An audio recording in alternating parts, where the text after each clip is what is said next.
नमस्कार, मेरा नाम है ओपी वशिष्ठ। दी हरियाणा टॉक्स में आपका स्वागत है। नमस्कार, मेरा नाम है सत सिंह और आज खास मुद्दे में हम बातचीत करेंगे हरियाणा एसटीएफ एक के बाद एक जो हार्डन्ड क्रिमिनल हैं उनको विदेश से पकड़ करके दोबारा से इंडिया लेके आ रही हैं और हमारे जस्टिस सिस्टम से उनको दोबारा से सज़ा शुरू करवा रहे हैं। ऐसे ही एक बड़े क्रिमिनल की आज हम खास मुद्दे में बातचीत करेंगे। क्रिमिनल है मैनपाल बादली, जिसको अभी हाल ही में कंबोडिया से डिपोर्ट कर गिरफ्तार किया है और अभी पुलिस की रिमांड पे वो है। और कंबोडिया में ये बड़ा नाम बदल के बिजनेस कर रहे थे, तो कैसे एसटीएफ ने वहाँ पे इसको पकड़ा और कितने दिन से ये प्रोसीजर चला हुआ था। ओपी जी, ये जो मैनपाल बादली है ना, ये बड़ा ही ना, मतलब इसको वैसे तो लाइफ इम्प्रिजनमेंट यानी कि आजीवन कारावास की सज़ा हो चुकी थी। हिसार सेंट्रल जेल में ये बंद था 2018 में, फिर 6 वीक की पैरोल मिली, फिर कभी ये लौटा नहीं। 1 साल बिल्कुल शांत रहा जी। और ये वैसे हम जैसे जैसे आगे चलेंगे तो बात करेंगे। इसकी शुरुआत ना, ये ट्रैक्टर मैकेनिक था झज्जर में, वहाँ से इसकी शुरुआत है और इसकी शुरुआत भी बड़ी ना 2007 की है। इसने सबसे पहला मर्डर जो है अपने चाचा का किया 2007 में अपने चाचा का। पारिवारिक झगड़ा था तो उसी में ये हत्या की। ऐसा कहते हैं कि कोई भी क्राइम होता ना, या तो वो गुस्सा या वो लालच, इस जनरली शुरुआत ऐसी होती है। तो पारिवारिक झगड़ा था 2007 में, चाचा का मर्डर किया। उसी साल इसने 2 और मर्डर किए, 3 हत्याएं होगी, 3 हत्याओं का इसके ऊपर। फिर उसके बाद वो डकैती, धमकी, क्रिमिनल इंटिमिडेशन। मतलब ये कह सकते हैं कि पहला जो क्राइम हुआ वो तो कोई भी रीजन हो सकता है, लेकिन उसके बाद ये प्रोफेशनल क्रिमिनल 3 मर्डर्स हो गए और फिर ये डकैती, फिरौती मांगना, हत्या का प्रयास, बहुत सारे मुकदमे इस पे, 22 मुकदमे इस पे। अभी रिसेंटली हम पुलिस का अगर रिकॉर्ड की बात करें तो 22 मुकदमे थे इस पे। तो उसके बाद इस पर 2007 में ये हुआ, 2009-10 में इसकी जो इसके पर चार्जेस थे वो कोर्ट में प्रूव हुए। शायद 2012-13 में इसको आजीवन कारावास हुई। फिर ये 3-4 साल हिसार सेंट्रल जेल में बंद रहा मैनपाल बादली। फिर 6 वीक की इसको पैरोल मिली 17 जुलाई 2018 को। बस वहीं से इसने दिमाग बना लिया। 1 साल तक ये बिल्कुल शांत रहा। फिर इसने वहाँ से यहाँ से गया वो कलकत्ता जी, और कलकत्ता जाके फेक पासपोर्ट बनवाया सोनू कुमार के नाम से। मतलब मैनपाल बादली से सोनू कुमार बन गया फेक पासपोर्ट। आप ये देखिए ना कि यहाँ का सिस्टम कैसा है सत सिंह जी। फर्जी पासपोर्ट बनवाया, नाम बदला, गुरुग्राम का एड्रेस दिया और वहाँ से ये कलकत्ता से सीधे पहुँचा बैंकॉक, थाईलैंड पहुँचा। आप ये देखिए कितना वैसा सिस्टम है।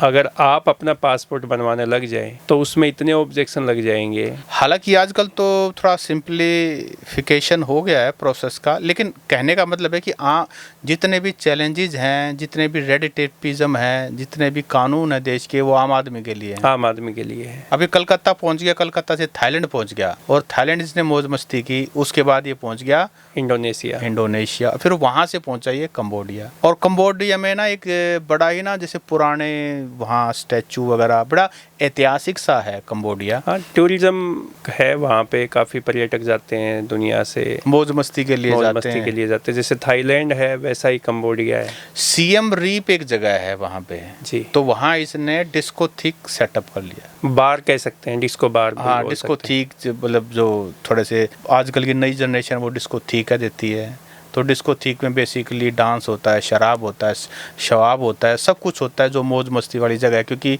जैसे हमारा गोवा है, डिस्को थिक वैसे ही है जैसे एक वो फिल्म है ना जिसमें मिथुन चक्रवर्ती है, I am a disco dancer. तो वो वैसे ही ये वो बेसिकली वो ना, वो अंधेरा सा होता है, खूब लाउड म्यूजिक और बहुत सारी रंग बिरंगी लाइटें। लोग कभी लाइट आ जाएगी, कभी अंधेरा हो जाएगा, लोग लिपट करके डांस कर रहे होते हैं। मतलब जैसा भी जिसका अपना सिस्टम है। गुड़गांव में भी है ये तो। हाँ, जो भी है। तो वहाँ इसने जो है क्राइम से दूर रहा, इसीलिए 2019 में ये वो विदेश में जा चुका था, लेकिन अभी तक पकड़ा नहीं गया था, क्राइम से बिल्कुल दूर रहा। वहाँ मतलब वहाँ जाके इन्होंने आम एक साधारण व्यक्ति का नहीं, जीवन, साधारण कहा, उसका कैश काउंटर संभालता था। नहीं मतलब एक हाँ, ऐसे वैसे साधारण ही as a businessman businessman, as a businessman, कोई क्राइम नहीं, किसी से कोई ताल्लुकात नहीं, हो सकते होंगे, वहाँ से नेटवर्क हो सकता चलाते हो, लेकिन वहाँ इनकी छवि जो है, इसकी छवि, इसने थोड़ा कोशिश है कि क्राइम के उसमें ना जाया जाए, इसीलिए शायद वहाँ के कानून से और कभी ये उस टैप नहीं किया गया। तो इतना लंबे समय तक जब भी तो वहाँ सरवाइव कर गया, किसी के पहचान में नहीं आया। हाँ, फिर मामला आता है एसटीएफ हरियाणा के एसपी वसीम अकरम का। अकरम साहब ने इंटेल डेवलप की, क्योंकि जो एसटीएफ हरियाणा है ना, वो करीब 250 के करीब उनके पास ऐसी लिस्ट है क्रिमिनल्स की जो विदेश से लगातार ट्रैकिंग पर है,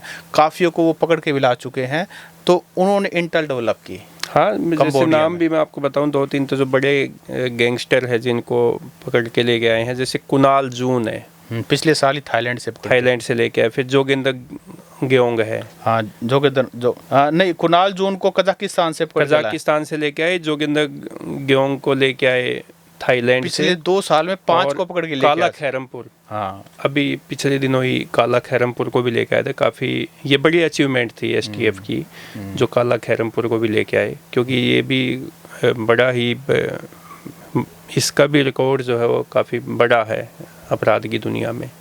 तो वसीम अकरम साहब ने इंटेल डेवलप की और कंबोडिया में अपने कनेक्शंस और सारी चीज़ें हैं, और वहाँ से पता लगाया कि ये जिसको उम्र कैद आजीवन कारावास हुआ है, वो बंदा जो 6 वीक की पैरोल से भागा हुआ है, जो झज्जर में एक मैकेनिक होता था, और बाद में 22, जैसे आपने बताया, 3 मर्डर्स हैं इसके अंदर, तो उसको कैसे पकड़ा जाए। तो उसके बाद इंटेल डेवलप की, तो पुलिस की टीम वहाँ पहुँची, क्योंकि डॉक्यूमेंटेशन तो सारा ही लगता है, और कंबोडिया हमारा पड़ोस में ही देश है एक तरह से। आप ये मान लिए, यहाँ से आप दिल्ली से फ़्लाइट पकड़ें तो आप ये माने 2.5 घंटे में आप थाईलैंड पहुँच जाएंगे, और उसके बाद बोट के रास्ते से भी जा सकते हैं आप, और बाकी फ़्लाइट तो सारी चीज़ें हैं ही। वहाँ से फिर पुलिस की टीम जो है ना, ये वहाँ पहुँची, वहाँ की अथॉरिटी से सारा डॉक्यूमेंटेशन किया। जब इसके पास पहुँचे ना, तो इसने कहा कि जी मैं तो एक बिज़नेस कर रहा हूँ, मैं तो कोई क्राइम कर ही नहीं रहा हूँ। इसका ये वो था बहाना मान लीजिए, या इसका वो था कि भाई मैंने यहाँ किया क्या है।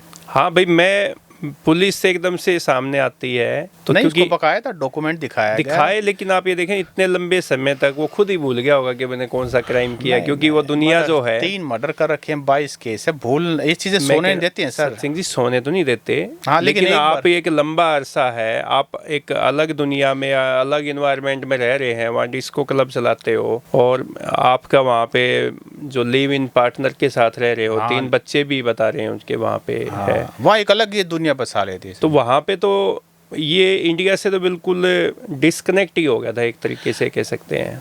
देखिए, कुछ भी कहिए, इंडिया में क्योंकि इतना लंबा समय रहा, कोई ना कोई तो, अगर पुलिस को भी इनपुट मिला है तो कुछ ना कुछ तो ऐसा हुआ होगा, कनेक्शन एस्टेब्लिश करने की कोशिश की। हो सकता है परिवार से, परिवार तो सारा ही है, तो हो सकता है कोई व्हाट्सएप पे कॉल चलती हो सकता है यहाँ से कोई विजिट करने का, क्योंकि कंबोडिया तो ऐसा ना, हमारे हो सकता है कि उन्होंने यहाँ घर पे कोई ट्रांजेक्शन की, हमारे सैलानी टूरिस्ट जो हैं इन्हीं जगह जा जाते हैं, या तो थाईलैंड जाएंगे या फिर कंबोडिया, और क्योंकि बहुत सस्ती जगह है। और ऑनलाइन पैसा भी तो भेज सकता है, हो सकता है ऑनलाइन ट्रांजैक्शन हुआ हो, या घर से कोई संपर्क साधने की कोशिश, परिवार में किसी को बुलाया हो, देखो वो तो इंटेल जो देखो पुलिस का ये जो सोर्सेज होते हैं वो तो स्ट्रॉन्ग होते ही है। पुलिस से जो है घर के और परिवार के दोस्त उन्हीं के बीच में रहती है और उन्हीं से इंफॉर्मेशन निकलवाती है। और खबरी भी तो होते हैं ना, वही वो खबरी, हर गांव में खबरी होते हैं, उनसे पुलिस के पास इनपुट आता है, फिर सारी चीज़ें एस्टेब्लिश होते हैं,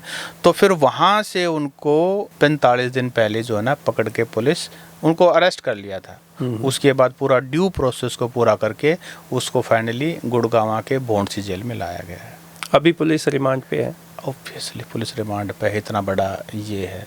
वैसे एसटीएफ में वसीम अकरम साहब का जो आपने नाम लिया वो काफ़ी इंटेलिजेंट पुलिस ऑफिसर है और वो उनको ये स्पेशल टास्क भी दिया है हरियाणा पुलिस ने डीजीपी की तरफ से कि जितने भी ये जो क्रिमिनल है और जिन्होंने पूरे हरियाणा में दहशत बना रखी है आम लोगों के बीच में, बिजनेसमैन के बीच में, डॉक्टर्स के बीच में, सब के लोगों के जो हर एक वर्ग मतलब इनसे प्रभावित है, दुखी है, तो ये स्पेशल टास्क जो दिया गया है, हालांकि इससे पहले 20-30 बालन जो है एसटीएफ के भी उनका भी चार्ज रहा है, तो उस टाइम पे भी उन्होंने भी काफ़ी स्ट्रॉन्ग डिसीजन लिए और काफ़ी क्रिमिनल को पकड़ने में कामयाब की। पुलिस की काफ़ी मोटिवेट भी हुई है क्रिमिनल्स के जब उसके टाइम पे।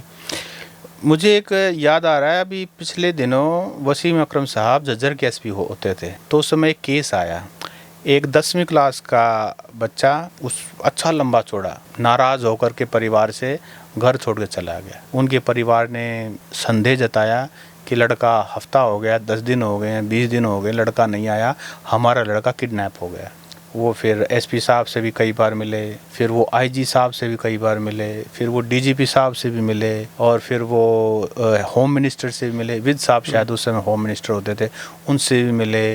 वो सब से मिले, बार बार हर जगह रास्ता घेर लेते अकरम साहब का। अब सब जगह से प्रेशर आता, फाइनली झज्जर एसपी के पास ही आएगा। तो फाइनली मीडिया ने भी खूब दबाव बनाया, मैंने भी बात की, और आईजी साहब कई बार तो, एक बार तो रोहतक आईजी में अकरम साहब आए हुए थे यहाँ पे, तो उस समय आईजी के सामने वो परिवार वाले आ गए और बड़ा ही एम्बैरेसिंग सिचुएशन थी। और उस समय पूरी भरपूर कोशिश कर ली अकरम साहब ने, लेकिन वो बंदा ट्रेस नहीं हुआ। फिर करीब 4 महीने बाद वो लड़का वापस घर आ गया अपने आप। परिवार वाले तो एक तरह से होपलेस हो गए थे, 4-1 महीने हो गए कि भाई अब उन्होंने ना छोड़ दी होगी। पुलिस ने हर धार्मिक स्थल पर, हरिद्वार हो गया, कुल्लू मनाली हो गया, राजस्थान में जयपुर हो गया, जहाँ भी जो ऋषिकेश हो गया, सभी घूमने गया होगा, कहीं धर्मशाला में होगा, सारा नेटवर्क घुमाया। हर जगह पुलिस बार बार सब जगह पोस्टर लगाया, लेकिन वो लड़का नहीं मिला, कोई इनपुट नहीं मिला। फिर वो 4 या 5 महीने बाद वापस घर आ गया। तो फिर एकदम से घर वाले भाई एकदम से घर आ गया, भाई चलो ठीक है भाई, तू कहाँ था? तो उसने बताया कि मैं तो घूमने निकल गया था साउथ इंडिया की तरफ, और अब मैं गुस्से में था, लेकिन मेरा मन जो खट्टा था वो अब ठीक हो गया, इसलिए मैं घर वापस आ गया। अब पुलिस के लिए ना कई बार ना ऐसी सिचुएशन में जाती है, अब वो कहाँ किडनैपिंग, कहाँ कुछ और अनहोनी की एक्सपेक्टेशंस थी। पुलिस ने उसका फ़ोन भी ट्रैक किया, उसकी सोशल आईडी भी ट्रैक की, लेकिन उसने बताया कि मैंने कुछ भी यूज़ नहीं किया उस दौरान, और अपने आप ही घर से गया था और अपने आप ही आ गया। तो पुलिस के लिए तो कई बार तो बहुत बड़ी छोटी घटना बहुत बड़ी हो जाती है, कई बार बहुत बड़ी घटना को छोटा समझ के उसको इग्नोर कर दिया जाता है। तो पुलिस के सामने तो ऐसी चुनौतियां तो हमेशा ही रहती है, लेकिन जो ये जो अभी क्रिमिनल्स के अगेंस्ट जो पुलिस ने कैंपेन चलाया है, जैसे पुलिस एनकाउंटर भी कर रही है काफ़ी जगह, आए दिन अखबारों में भी सूचनाएं आती है, वैसे भी हम देखते हैं। और अब ये जो विदेश में बैठ के जो नेटवर्क चला रहे थे गैंगस्टर, उनको जो एक के बाद एक करके जो पुलिस वहाँ से डिपोर्ट करवा रही है और उनको गिरफ्तार करके वापस जेल भिजवा रही है, ये अच्छा संकेत है पुलिस का। करीब 250, इसमें बहुत सारा रिसोर्सेज लगते हैं, बहुत सारा डॉक्यूमेंटेशन लगता है, और ऑफिसर जो भी कंसर्न टीम है उसके लिंक्स भी इंटरनेशनल होने चाहिए, और उनको फंड्स भी अनलिमिटेड चाहिए, क्योंकि कितना लंबा चौड़ा खर्चा होता है इन चीज़ों के लिए।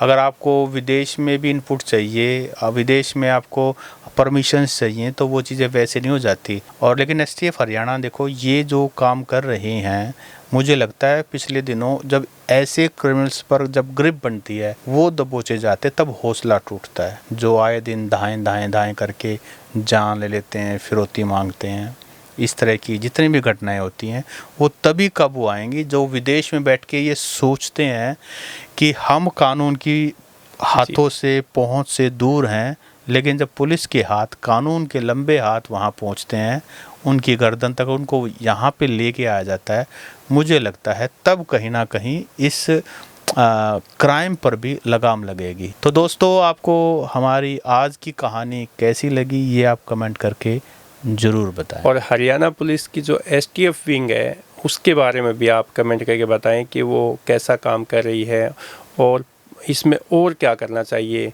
कौन कौन से जो क्रिमिनल है जो पुलिस की पकड़ में होने चाहिए, जो नहीं आ पा रहे, तो वो भी आप हमें बताइए। नमस्कार।